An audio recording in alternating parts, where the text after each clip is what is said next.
On from David, we have Titian's The Venus of Urbino. This one's also housed in Florence, dating from not long after David. So notice that I put a quote here at the bottom from Mark Twain, calling it purely the goddess of the beastly, the foulest, the vilest, the obscenest picture the world possesses. So let's take a minute to kind of take in the picture. Um, Looking in the background, you notice that the sun is setting. So we have the window, we have the tree, the plant, so we see the sun setting. Then we have the two women in the background. One is partially in some type of trunk or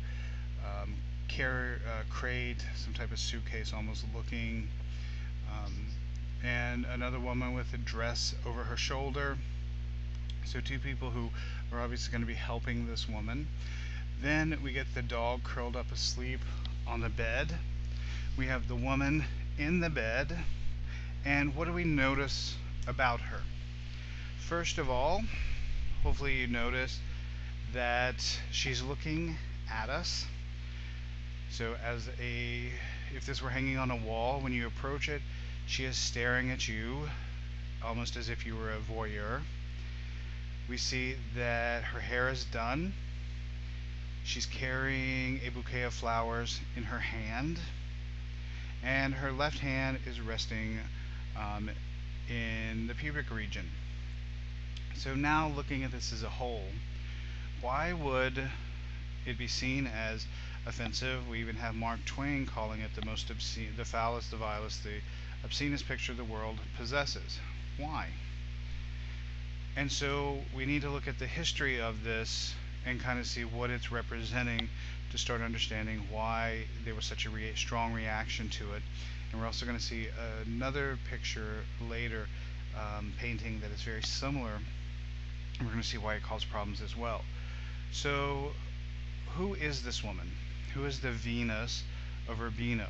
Venus we know is a goddess, but why Urbino? Okay, a city, so we now have a goddess made human. So in other words, a very attractive, beautiful woman.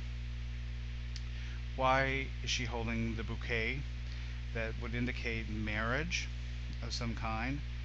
And so the people in the background, the two women in the background, possibly maids who are preparing her to move into her married residence, or possibly unpacking when she has moved in to the marital home.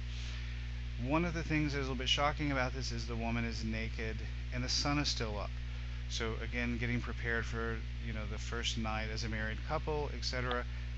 Normally would wait till it's dark, more so than daylight. So that's one thing, is the fact that it's still daylight. The dog is there curled up.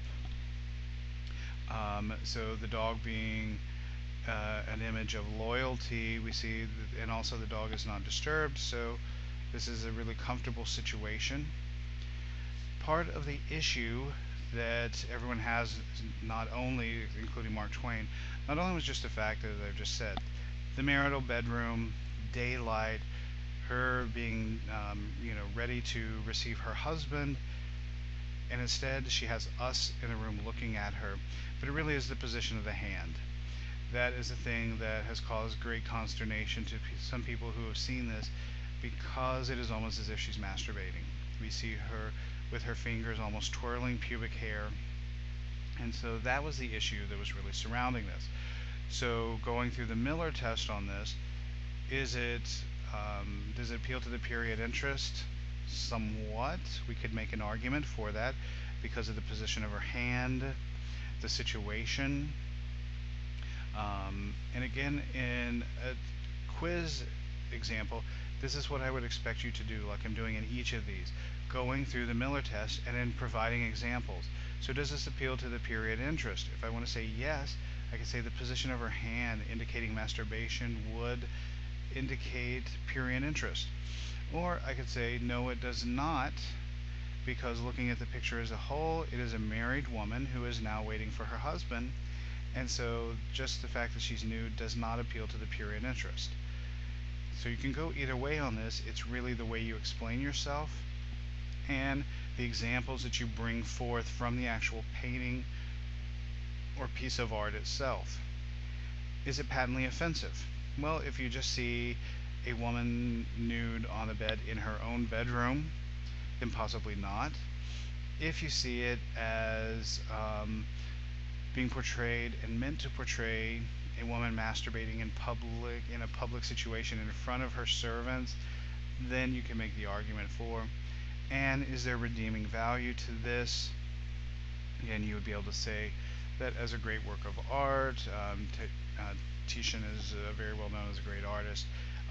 The use of color, his use of perspective, his painting of the human form is lifelike. All of these things would say that yes, it's a work of art, and so it does have redeeming value. A second example, somewhat similar, we have Francisco de Goya's La Maja Desnuda, again from the late 1700s, early 1800s. This is in Madrid.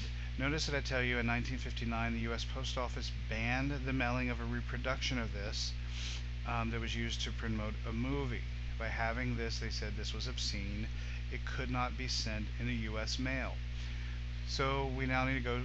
At the time, they didn't have the Miller test. So remember, when we talked about the Miller test before that, it was an individual judge's call whether it would be obscene. So the postmaster said, we're not going to deliver it. It gets taken to court. The judge looks at this and says, oh, I find it offensive, obscene. I'm not going to let it be put through the mail. And that was the end of the story. Now we go through the Miller test. Does this mean to appeal to the prurient interest? Is it patently offensive? And does it have redeeming value?